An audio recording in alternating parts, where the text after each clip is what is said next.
Hello, and welcome to the Sustainability Story. I am Andres Vinelli, the Chief Economist at CFA Institute, and I'm today's host. We are recording live from New York City from the CFA Institute Climate Conference. And today we're honored to have Brian Mintz as a guest. He's a noted professional in the field of responsible investing. He's currently the Managing Director of Responsible Investing at University Pension Plan, UPP, which is a consortium of three universities, and he is responsible for integrating into their perspective sustainable finance considerations. He has a master's degree in environmental studies. He's also a mechanical engineer. And he holds a sustainable investment professional certification. He has over a decade of experience in responsible investment. And he's also the co-founder and co-chair of the Canadian Responsible Investing Working Group. And he has made invaluable contributions at CFA's ESG Technical Committee. With that, we turn to Brian. Brian, thank you so much for being here with us. We appreciate the contributions to the industry in various shapes, including being part of some technical committee at CFA Institute on ESG-related matters. That's greatly appreciated. And you have an interesting, somewhat unique background that marries financial analyst type of backgrounds with more of an engineering perspective. How did you become interested in responsible investment matters? What's the story there? Yeah, it's quite a journey. So so I'll go way back. So high school, math, science, pretty good, pretty interested in it. So what do you do with math and science? You can be a mathematician or a scientist, or I want to be a bit more hands-on. So, okay, engineering. Engineering makes sense. Great. Came out of school, did that. Not hard engineering for a few years, more sort of business process engineering, pretty interesting. But if I go back to my roots, my dad actually is a scientist, and he actually is a contributing author to one of the IPCC reports on climate change. So this is it runs in the family. It runs in the family. We've been at this for a while. So I was like, I think I want to do this in my day job. I don't want to just think about it on the side. So I went back to school, did the environmental studies degree, thinking I would come out being sort of a corporate social responsibility type person within a corporation. So this is a number of years ago. So that was kind of what I thought. Go in there, and then I had the great fortune to see someone from Innovest Strategic Value Advisors came and spoke at one of my classes. So Innovest is one of the early ESG research houses, so along with KLD, Jancy Research back in the day. And I was like, whoa, this is interesting, because they were talking about not just analyzing ESG factors, but they were talking about the role of finance and how important that was. So I was like, I really want to do that. So I got an internship with them. That was great. I took a course also with Jane Ambixer, who worked at Mercer, the investment consulting house, and had the great fortune of getting a job within the investment consulting world after that. So from there, CFA, I want to touch on that for an instant, because this is a long time ago that I was getting started, and I was really passionate about these issues, and I thought, the financial industry needs to pay more attention to these issues. But I could already see, like, me, okay, engineer, whatever, I didn't do economics, I didn't do finance, people aren't going to take me seriously. I bet it felt a little lonely, right? Back then. It was, there were probably less than two handfuls of people at, say, in pension funds that were focused in this area. There were probably less than one handful of people at asset managers in Canada at the time focused in this area. So I thought, I think I need to do the CFA, both to help the program, to help myself build my knowledge in this area, but also to sort of get over hopefully the credibility hump that I might encounter when I met with people in the industry. And the rest is history, as they say. But do you think that today we have a critical mass of professionals in the industry that understand the basics of this topic, or is this still quite a lonely place to be in your experience? I think there's kind of two-parter answer to that. I think there's a lot of people who are interested in this space, that are interested in climate change, that are interested in diversity, equity, and inclusion. There's a lot of people interested. There's not as many experts in terms of actual practical application to investment decisions, say. So people want to do the right thing, and they want to incorporate these things into how they invest. But I think there's still some work to do in terms of application and putting actual effort into it. And I think, CFA is helping with that through the ESG certificate course, for example. This is very much in the forth of our mind, but one of the interesting things, in my opinion, about your journey is you call that the Canadian Responsible Investing Working Group. So how did that come about? So I can't even remember the year that we started that, but it was the very first meeting was in a small boardroom, and I think there were maybe 14 people that showed up. This is obviously pre-pandemic, so we're all there in person.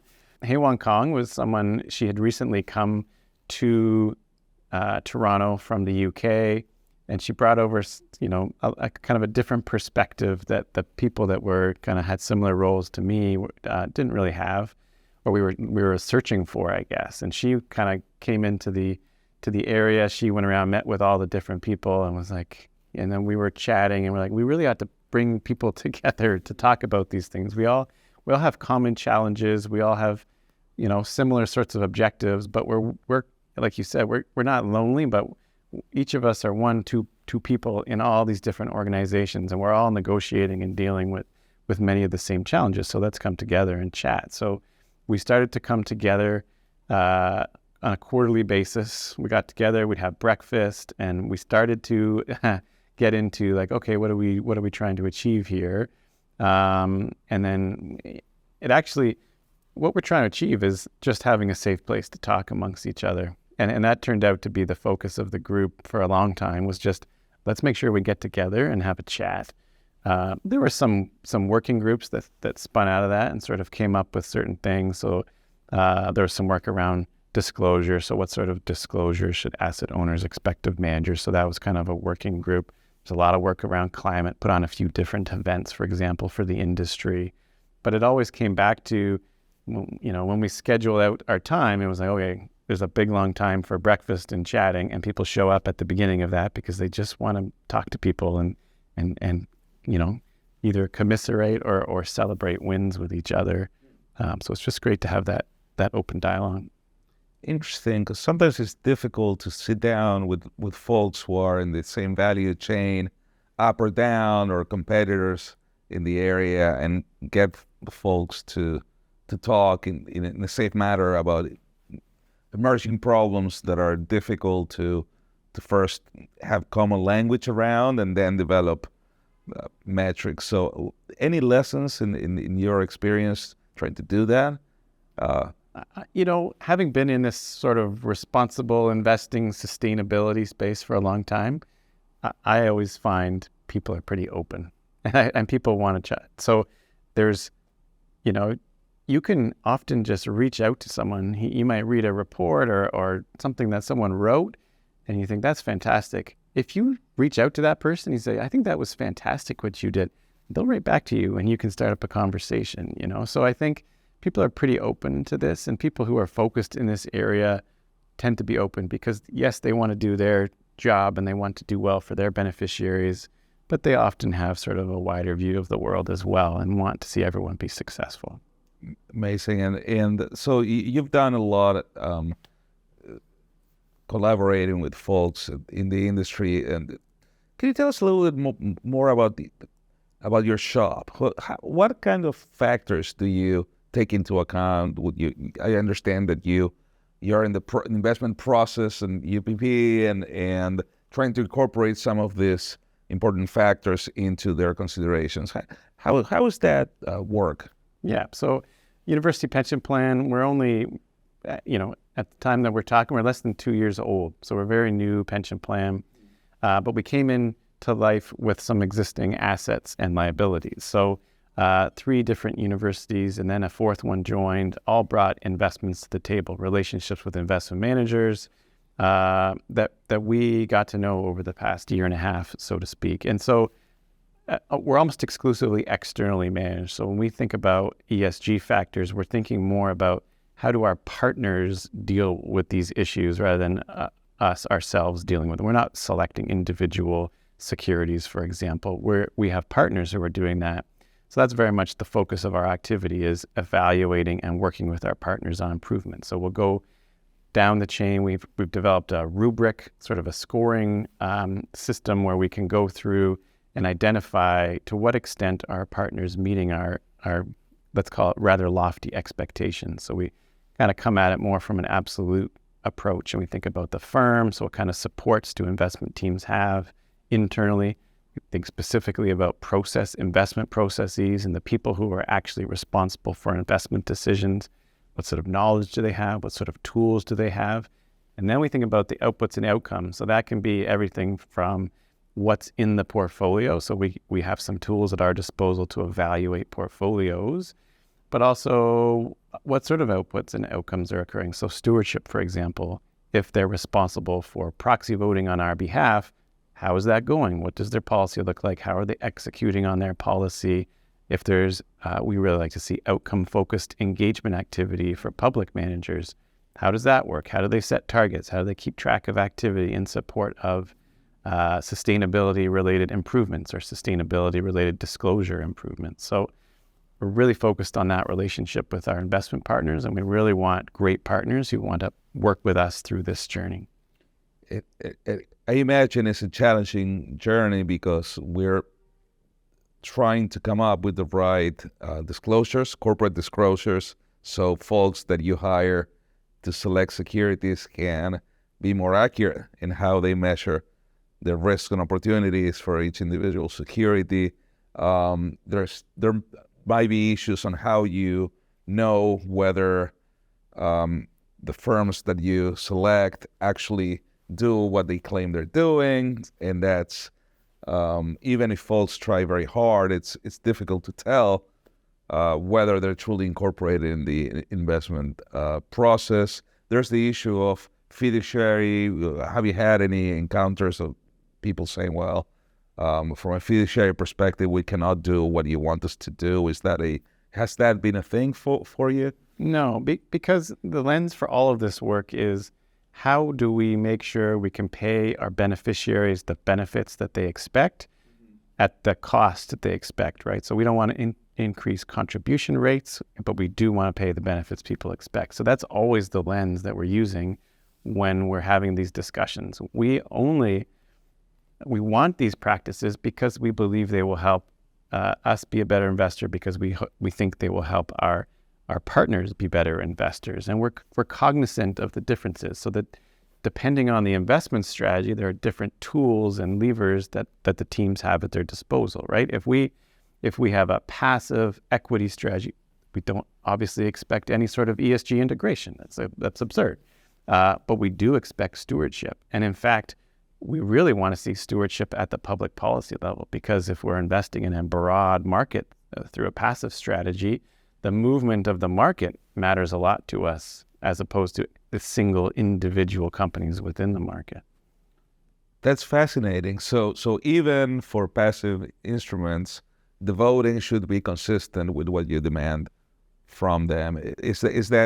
How does that conversation go with those players?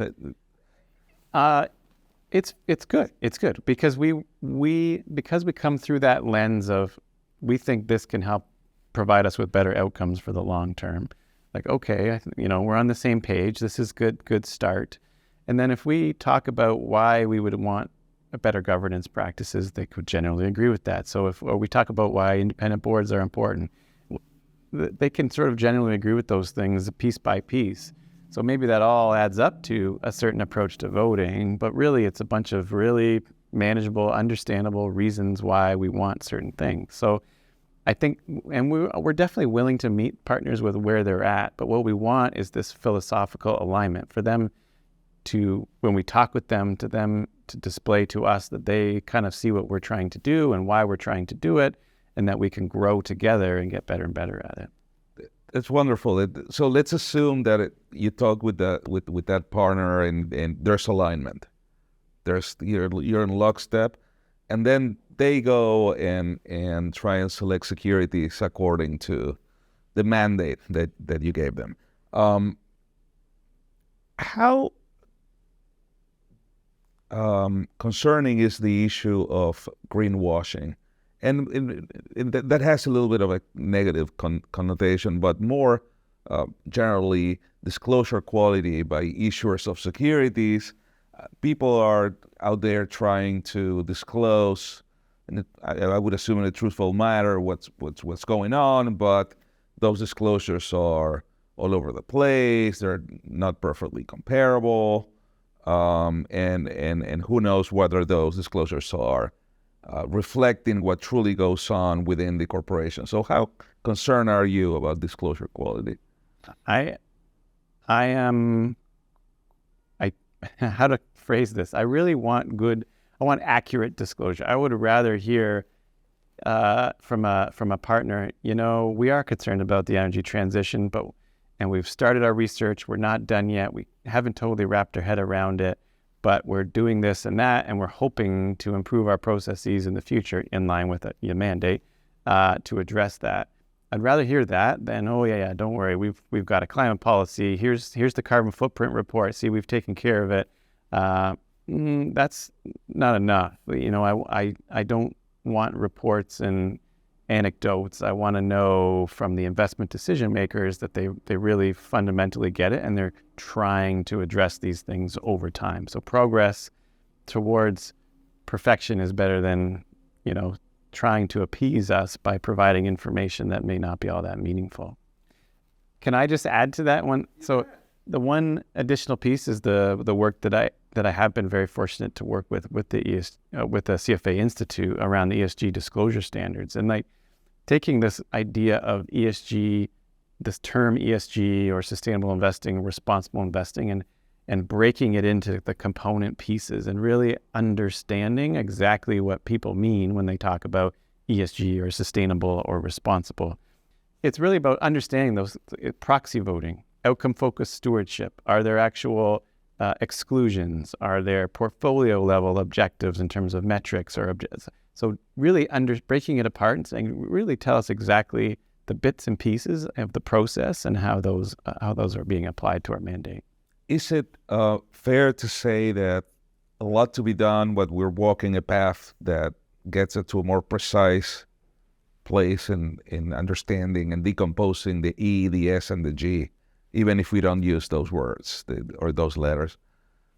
I think so. I think it's encouraging the level of discourse and the sophistication, how it is seemingly improving. So, and getting to the core of the issues that matter to investors. I think it's really encouraging, and we are on the right path. There's going to be some more bumps along the way, but there's been a lot of pledges, net zero. We will do net zero. We'll get there in X number of years. Are we on the right track? Do you see any big obstacles that we need to handle as an industry? Yeah, in terms of our journey towards net zero, I think there are a lot of obstacles ahead of us. We have dramatic improvements to make in terms of emissions performance globally. We need emissions to peak. We need them to decline very, very, very rapidly. So people are talking net zero by 2050, but those targets were anchored in, several years ago, and with the belief that maybe we'd start to do something. But we haven't. Emissions are continuing to increase. The concentration of CO2 in the atmosphere is increasing. The concentration of methane in the atmosphere is increasing. These trends have not even peaked yet, and we have to go rapidly down towards 50-60% lower by 2030, and net zero. 2050 is not going to cut it, given the amount that we've emitted in the past few years alone. So there's a lot of challenges, and I think from a industry, the finance, like we're not the industry to solve this. We have to enable this transition to occur, and we need to be very, very encouraging of that transition to help make sure that it does. And beyond our industry, do you have any views on what are the main things that government should do to step in? Yeah, we need to use every lever that we have available to peak and then reduce emissions quickly. So carbon pricing. So in Canada, we have a price on carbon that's rapidly escalating towards 2030, towards $170 per ton. We need regulations around those high emitting sectors. So, the city that I live in has green building standards. Those are set to ratchet up quite a bit over the next 5 or 6 years towards that standard of net zero for buildings. So we need regulatory intervention. We need pricing on carbon. We need all of these things really to help internalize the potential costs of climate change, and so that we all address it in the decisions that we get to make. Takes a village or a whole world, perhaps. Do you have a view on carbon offset markets? Is that a tool in the box, or is it something that distracts from progress? So in terms of offsets and what role they play, I think we need removals is what we need. We need to be removing carbon from the atmosphere. That's in, even in these net zero, the net in net zero is about removing. It's not about emitting less. It's about actually removing emissions from the atmosphere. But while we develop those technologies, it's going to be a whole lot easier if we have less to remove in the future. So we have to drive emissions down as quickly as possible. And at the time when we have some residual emissions, when there are sectors where we just can't figure out a technological alternative, or the alternative is just crazily expensive, we're going to have to think about taking that carbon out of the atmosphere and sequestering it permanently. So definitely a role for it. We've got a net zero commitment ourselves. We know it's got to be a part of the solution, but we're a pension fund. We're very unlikely to be in the business of buying credits and retiring them. We're going to look to invest in some solutions. So we talked quite a bit about the E in ESG. If we can shift gears for a minute about the social and the governance dimensions of this, what are some of the factors that you think about when you engage on the S and the G? Yeah. So I think, I kind of feel like this term that I've heard more recently, is the polycrisis, is we have lots of different crises happening at the same time. Climate, yes.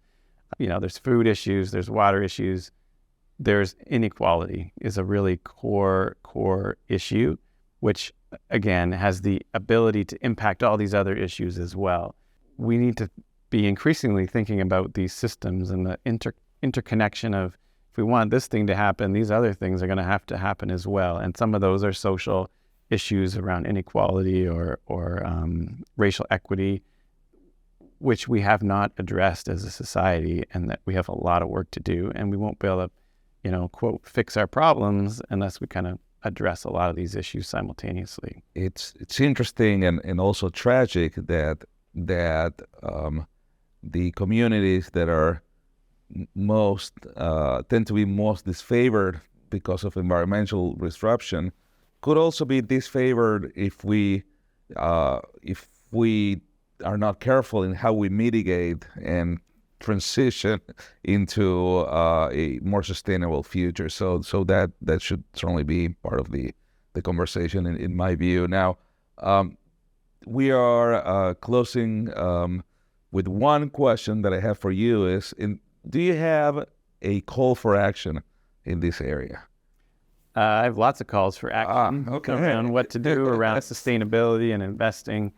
The main call to action is get started. It's don't wait till you have a perfect plan. Don't wait till you have perfect data. We don't need at perfect anything. We just need to take the initial first step. So if you're an asset owner and you're not sure where to start, just start asking your external investment managers about some of these things. How are they thinking about environmental issues? How are they thinking about climate change? Just get the conversation started. If you're an asset owner, there's tons of networks out there of other like-minded asset owners that you can work with. Net Zero Asset Owner Alliance. There's Series, Investor Network, Climate. Like whether you join them or not, there's all kinds of resources available to people out there to just take the practices that are available, take the different pathways, there's a playbook for putting together, climate action plan. There's a playbook for due diligence. There's everything available. You don't have to reinvent it. You just have to take one of those things and get started. Brian, thank you so much for sharing your story. We will continue this conversation in various forums, but the Sustainability Story podcast is certainly one of those. So thank you for sharing your story. Thank you for the substantive contributions to the industry. Thank you for your volunteering with the CFA. That's much appreciated. And that's it for today's episode. All right. Thanks very much. Much appreciated.